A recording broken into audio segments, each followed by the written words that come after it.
નમસ્કાર અને સ્વાગત છે. આજે આપણે અંગ્રેજી ગ્રામરનો એક એવો ટોપિક સમજવાના છીએ જે ખૂબ જ કામનો છે, સિમ્પલ ફ્યુચર ટેન્સમાં એક્ટિવ વોઇસ. હવે નામ સાંભળીને કદાચ થોડું અઘરું લાગે, પણ ચિંતા ના કરતા. આ સેશન પૂરું થશે ને ત્યાં સુધીમાં આ કોન્સેપ્ટ એકદમ પાક્કો થઈ જશે અને તમે એને આરામથી વાપરી શકશો. અને જુઓ, આ જે સ્ક્રીન પર લખ્યું છે ને, ચાલો સીધા મુદ્દા પર આવી જઈએ. બસ આ જ આપણો આજનો પ્લાન છે. કોઈ ફાલતુ વાત નહીં, કોઈ લાંબી પહોળી થિયરી નહીં, ફક્ત એવી સમજ જે ખરેખર પ્રેક્ટિકલ હોય અને રોજબરોજ કામમાં આવે. તો આ આખો વિષય આપણે 4 સિમ્પલ સ્ટેપ્સમાં કવર કરીશું. સૌથી પહેલાં એનો બેઝિક ફોર્મ્યુલા શું છે એ સમજીશું. પછી એને પ્રેક્ટિકલી કઈ રીતે વાપરવાનો એ જોઈશું. એ પછી લોકો સામાન્ય રીતે કઈ ભૂલો કરે છે અને એનાથી કઈ રીતે બચવું એ જાણીશું. અને છેલ્લે આ બધું શીખ્યા પછી એ સફળતા માટે કઈ રીતે કામ લાગશે એની પણ વાત કરીશું. ચાલો તો શરૂ કરીએ. ચાલો તો શરૂઆત કરીએ આપણા પહેલા અને સૌથી મહત્વના ભાગથી, એનો કોર ફોર્મ્યુલા, એટલે કે એની મૂળભૂત રચના. આ સમજાઈ ગયું તો સમજો બધું જ સહેલું થઈ જશે. એક્ટિવ વોઇસ, એનો આખો ખેલ બસ એક જ સિમ્પલ સવાલ પર છે. કામ કોણ કરશે? મતલબ કે વાક્યનો હીરો કોણ છે? જે કામ કરે છે એ જ આપણો સબ્જેક્ટ. સિમ્પલ. ફ્યુચર ટેન્સમાં તો આ વાત એકદમ ક્લિયર છે. આપણે એના પર ફોકસ કરીએ છીએ કે ભવિષ્યમાં એક્શન કોણ લેવાનું છે. બસ આટલું જ. અને આ રહ્યો એ જાદુઈ ફોર્મ્યુલા. જુઓ કેટલું સહેલું છે. સૌથી પહેલાં આવશે સબ્જેક્ટ, એટલે કે કામ કરનાર. પછી આવશે વિલ, અને એની પાછળ લાગશે ક્રિયાપદનું પહેલું રૂપ, એટલે કે એનું ઓરિજિનલ ફોર્મ V1.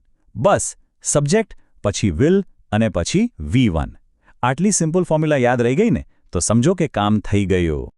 ઓકે, તો ફોર્મ્યુલા તો સમજાઈ ગયો, પણ એનો અસલી ઉપયોગ ક્યાં થાય છે? ચાલો હવે એ જ જોઈએ આપણા બીજા સેક્શનમાં, એટલે કે એનો વ્યવહારુ ઉપયોગ. ચાલો પહેલું ઉદાહરણ જોઈએ. I will complete the work. એકદમ સીધું ને સિમ્પલ. અહીં આઈ કોણ છે? સબ્જેક્ટ. પછી શું આવ્યું? વિલ, અને એની પાછળ ક્રિયાપદનું મૂળ રૂપ કમ્પ્લીટ, એટલે કે હું કામ પૂર્ણ કરીશ. જુઓ ફોર્મ્યુલા બરાબર ફિટ થઈ ગયો. બીજું એક ઉદાહરણ લઈએ. શી વિલ કોલ યુ, એટલે કે તે તમને ફોન કરશે. અહીં પણ એ જ વાત છે. સબ્જેક્ટ છે શી, પછી વિલ અને ક્રિયાપદ કોલ. Same pattern. અચ્છા, પણ જો સબ્જેક્ટ એકવચન ના હોય, બહુવચન હોય તો?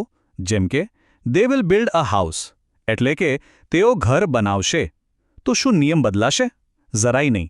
જુઓ અહીં પણ વિલ પછી બિલ્ડ જ આવ્યું. આ નિયમ બધા માટે સરખો જ રહે છે, જે સૌથી સારી વાત છે. ચાલો હજી એક જોઈ લઈએ. We will start the class tomorrow. અહીં પણ એ જ સ્ટ્રક્ચર છે. સબ્જેક્ટ છે વી, પછી વિલ અને એની પાછળ V1, એટલે કે સ્ટાર્ટ. સિમ્પલ. અને આ છેલ્લું ઉદાહરણ, હી વિલ હેલ્પ મી. તો આ બધા ઉદાહરણો પરથી એક વાત તો પાકી થઈ ગઈ કે સબ્જેક્ટ કોઈ પણ હોય, આઈ, વી, યુ, હી, શી, દે, કોઈ પણ હોય, ફોર્મ્યુલા એનો એ જ રહેશે. Subject plus will plus V1. કોઈ ફેરફાર નહીં. અને આ બધું ખાલી ગ્રામરના ચોપડા માટે નથી. આપણે આખો દિવસ આવા વાક્યો બોલીએ છીએ, જેમ કે I will message you later, અથવા we will meet at 5 PM. અને મારું તો ફેવરેટ છે, don't worry, I will handle it. આ વાક્યમાં એક અલગ જ કોન્ફિડન્સ છે, નહીં? ઇન્ટરવ્યૂ હોય, મીટિંગ હોય કે કોઈને વચન આપવાનું હોય, આ નાનકડું સ્ટ્રક્ચર તમારી વાતમાં એકદમ વજન લાવી દે છે. ઓકે, તો શું સાચું છે એ તો આપણે જોઈ લીધું. પણ હવે એનાથી પણ વધારે જરૂરી વાત કે કઈ ભૂલોથી બચવાનું છે. તો ચાલો હવે આપણા ત્રીજા સેક્શન પર જઈએ, જ્યાં આપણે સામાન્ય ભૂલો અને એને સુધારવાની ટિપ્સ જોઈશું. અહીંયા ખાસ ધ્યાન આપજો. સ્ક્રીન પર જુઓ, ડાબી બાજુએ એવી ભૂલો છે જે અવારનવાર થતી હોય છે. જેમ કે હી વિલ ગોઝ અથવા આઈ વિલ ગોઈંગ. આ બધું જ ખોટું છે. કેમ? કારણ કે સાચું શું છે એ જમણી બાજુ લખ્યું છે. વિલ પછી ક્યારેય ગોઝ, ગોઈંગ કે કમ્પ્લીટેડ જેવા રૂપ ના આવે. વિલ પછી હંમેશા આવે ક્રિયાપદનું ઓરિજિનલ રૂપ, ગો, ગો, કમ્પ્લીટ. તો આ બધી ભૂલોથી બચવા માટેનો એક જ ગોલ્ડન રૂલ છે. આને બસ મગજમાં ફિટ કરી લો. વિલ પછી હંમેશા, અને મારો મતલબ છે હંમેશા, ક્રિયાપદનું પહેલું રૂપ એટલે કે V1 જ આવશે. એની પાછળ કોઈ એસ, ES, ING, ED કશું જ નહીં લાગે. આ નિયમ ક્યારેય તૂટતો નથી. અને હવે આવે છે એક પાવર ટેપ. વિલનો ઉપયોગ ખાલી ભવિષ્ય બતાવવા પૂરતો સીમિત નથી. એના અલગ અલગ શેડ્સ છે. જ્યારે કોઈ કહે આઈ વિલ હેલ્પ યુ તો એ એક વચન છે. જ્યારે કોઈ કહે આઈ થિંક ઇટ વિલ રેન તો એ એક આગાહી છે. અને જ્યારે કોઈ કહે આઈ વિલ હેન્ડલ ઇટ તો એ એક ત્વરિત નિર્ણય છે. આ નાની નાની વાતો સમજવાથી વાતચીત વધારે અસરકારક બને છે. ચાલો હવે આપણે પહોંચી ગયા છીએ આપણા છેલ્લા અને સૌથી મહત્વના પડાવ પર, સફળતાની ચાવી. આ બધું જે શીખ્યા એ ખરેખર ક્યાં કામ લાગશે? ચાલો જોઈએ. તો એક ક્વિક રીકેપ કરી લઈએ. સ્ટ્રક્ચર શું હતું? Subject plus will plus V1. Active voice કેમ? કારણ કે સબ્જેક્ટ પોતે જ એક્શન લે છે. શું બતાવે છે? ભવિષ્યની ક્રિયા. અને ગોલ્ડન રૂલ? વિલ પછી ક્રિયાપદનું રૂપ ક્યારેય બદલવાનું નથી. બસ આટલું જ. અને હા, ખાસ કરીને જે લોકો IELTS, PTE કે TOEFL જેવી પરીક્ષાઓની તૈયારી કરી રહ્યા છે તેમના માટે આ કોઈ સોનાની લગડીથી ઓછું નથી.